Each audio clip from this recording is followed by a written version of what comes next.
जब भी कोई आदमी शराफत के रास्ते पे चलने की कोशिश करता है तो बहुत सारे लोग होते हैं जो उसका फायदा उठाने की कोशिश करते हैं, क्योंकि आपका भोलापन दूसरे लालची लोगों को, जालसाज लोगों को आकर्षित करता है और वो आपको ठगने की सोचते हैं।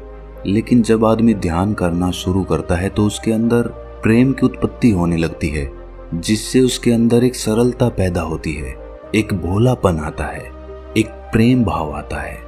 लेकिन हम तो संसार में रहते हैं और जब संसार के लोग हमारा ये भोलापन भांप लेते हैं तो वो हमारे नजदीक आने लगते हैं और नजदीक आकर हमें धोखा देकर हमारा फायदा उठाकर चले जाते हैं, जिससे हमारे दिल को बहुत गहरा आघात पहुंचता है।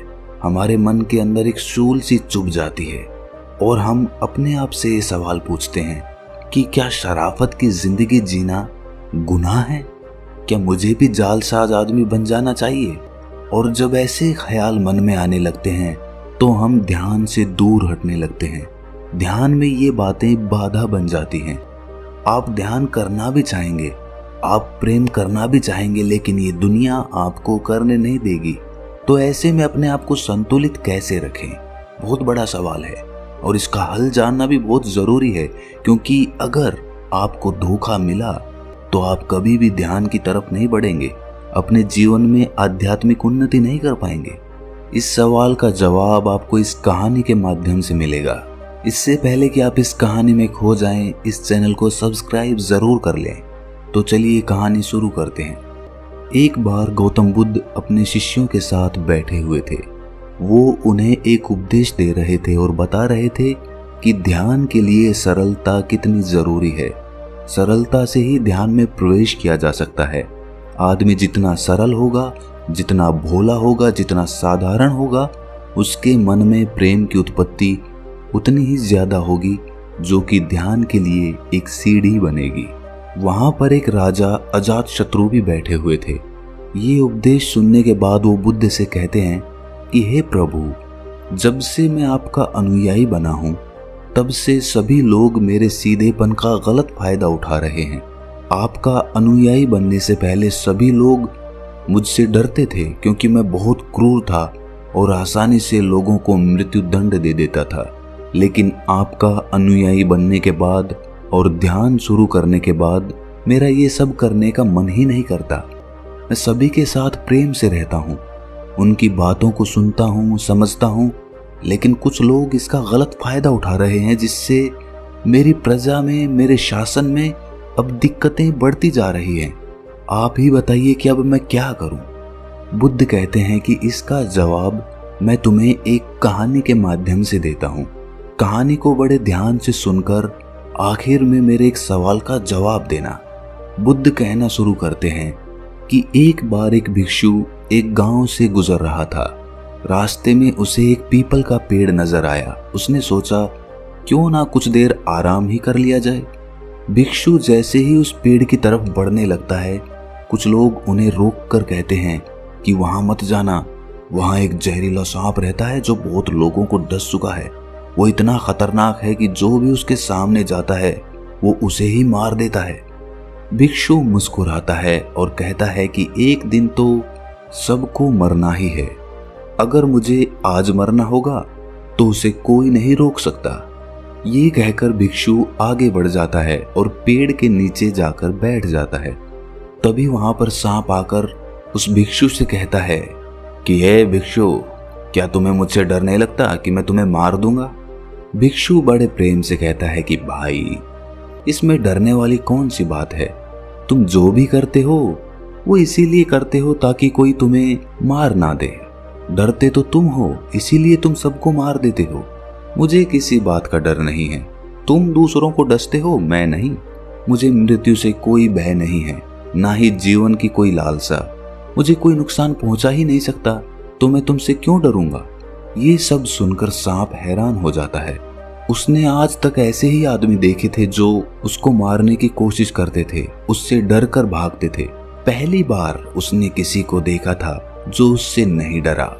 ये सब देखकर सांप उस भिक्षु के पैरों में गिर जाता है और कहता है कि हे प्रभु, मैंने आज तक जो कुछ भी किया है सिर्फ अपनी जान बचाने के लिए किया।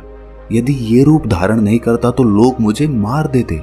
भिक्षु ने कहा कि तुम बिल्कुल सही कह रहे हो, लेकिन यदि तुम इस जीवन के मोह से मुक्त होना चाहते हो तो शांत हो जाओ और जानो कि आज नहीं तो कल जीवन खत्म हो ही जाएगा। इसीलिए तुम्हें लोगों को डसने की जरूरत नहीं है। इतना कहकर भिक्षु वहां से चला जाता है और सांप ये तय कर लेता है कि आज से कोई गलत काम वो नहीं करेगा और उसने सभी को डसना छोड़ दिया। लेकिन इसका उस पर उल्टा प्रभाव पड़ा। जो लोग उससे डरकर भागते थे वही अब उसे मारने की कोशिश करने लगे, उसे चोट पहुंचाने लगे। सांप बहुत दुखी रहने लगा। लोग उसे तरह तरह की चोट पहुंचाते। कोई तो उसे मारने के लिए उसके पीछे लकड़ी लेकर दौड़ता।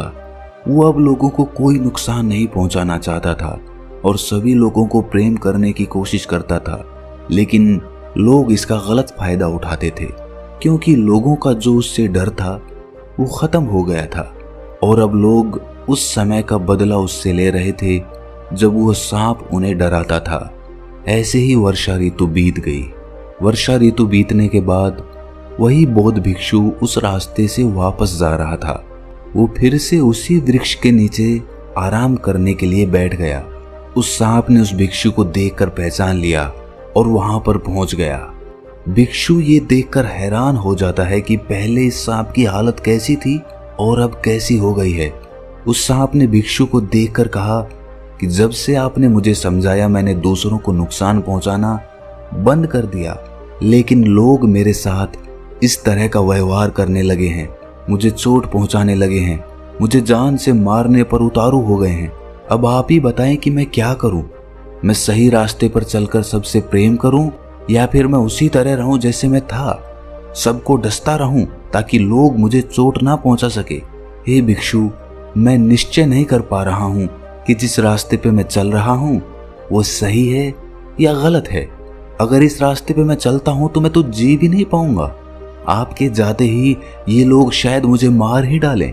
आप ही बताएं कि मैं जीवित रहने के लिए दूसरों को क्यों ना डसूं?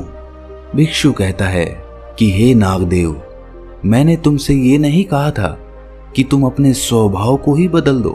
क्रूरता तुम्हारा स्वभाव है।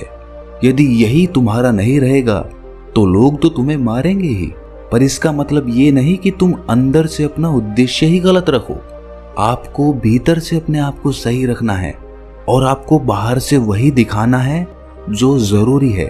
सांप एक जहरीला जीव है, इसीलिए लोगों के मन में उसके लिए भय, डर होना जरूरी है, क्योंकि उनके अंदर तुम्हारे लिए डर नहीं होगा तो वो तुम्हें हानि पहुंचाएंगे ही। परंतु तुम्हें भीतर से खुद को सही रखना होगा। तुम्हें लोगों को नुकसान नहीं पहुंचाना है, बल्कि उनके अंदर अपना डर बनाना है। जब लोग तुम्हारे पास तुम्हें चोट पहुंचाने आते हैं तो डसने की बजाय तुम डसने का दिखावा करो। अपना सर उठाकर अपने फन को लहराओ ताकि लोग तुम्हारे पास ना आ सके।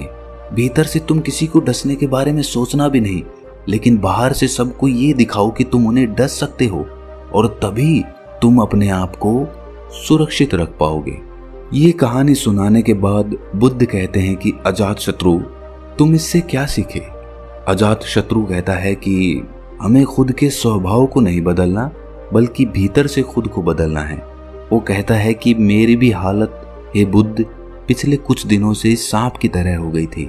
मैं निश्चय ही नहीं कर पा रहा था कि मैं अपने राजपाट के कार्यभार को कैसे चलाऊं, क्योंकि राजपाट चलाने के लिए राजनीति भी जरूरी होती है, लोगों को दंड देना भी जरूरी होता है। उसके बिना तो राजपाट चल ही नहीं पाएगा। लेकिन दूसरी तरफ मैं आपके उपदेश सुनता था तो मुझे लगता था कि जब तक मैं प्रेमपूर्ण और सरल नहीं होऊंगा तब तक मैं ध्यान को उपलब्ध ही नहीं हो पाऊंगा, और इस असमंजस ने मेरी रातों की नींद उड़ा दी थी। लेकिन आपकी इस कहानी से मैं भली भांति समझ गया हूं कि मुझे ध्यान करते हुए, अपने अंदर सरलता लाते हुए, प्रेम लाते हुए अपने कर्तव्यों का निर्वाह करना है। लोगों को ये महसूस नहीं होने देना कि मैं सरल हो गया हूं और मैं किसी को कठोर दंड नहीं दे सकता। इन दोनों में जब सामंजस्य बैठेगा तभी मेरा जीवन भी अच्छा चल सकता है और तभी ये राजपाट भी चल सकता है। दोस्तों, भोलापन और सरलता अच्छी बात है, लेकिन तब तक जब आप सन्यासी जीवन जी रहे हों, जब आपको सांसारिक कर्तव्यों का निर्वाह ना करना पड़े। लेकिन जब आप संसार में रहते हो तो आपको सांसारिकता में घुलना ही होगा। आप अपने कर्तव्यों से मुंह नहीं मोड़ सकते। हमने बहुत से लोगों को देखा होगा जो ध्यान करने लगते हैं तो इतने सरल और इतने भोले हो जाते हैं कि उनके रिश्तेदार, उनके भाई बंधु ही उनका फायदा उठाने लग जाते हैं। इसी की वजह से उसे और उसके परिवार को बहुत पीड़ा सहनी पड़ती है। लेकिन संसार में रहते हुए सांसारिक कर्तव्यों का निर्वाह न करना, अपने परिवार की देखभाल न करना, ये भी तो पाप है। इसीलिए ये कहानी हमें बताती है कि हमें अंदर से बदलना है, हमारे स्वभाव को नहीं बदलना। आप अपने ध्यान को अंदर से गहरा करिए, अंदर से सरल बनिए, लेकिन बाहर से उस सरलता को दिखाने की जरूरत नहीं है। लोगों को ये जताने की जरूरत नहीं है कि मैं ध्यान कर रहा हूँ और ध्यान से मेरे अंदर ऐसा बदलाव आ रहा है। ये तो आपका अहंकार हो जाएगा, आपका घमंड हो जाएगा। आपको बाहर से अपना स्वभाव वैसा ही रखना है जैसा कि वो है, लेकिन होश और ध्यान और प्रेम अंदर से उपजाना है, अंदर से पैदा करना है, ताकि लोग आपका फायदा भी ना उठा पाएं और आप आध्यात्मिक उन्नति भी कर सकें। तो दोस्तों, कैसी लगी आपको ये कहानी कमेंट सेक्शन में जरूर बताएं, और अच्छी लगी तो इस चैनल को सब्सक्राइब जरूर कर लें। तो मिलते हैं अगली कहानी में, तब तक के लिए अपना ख्याल रखें।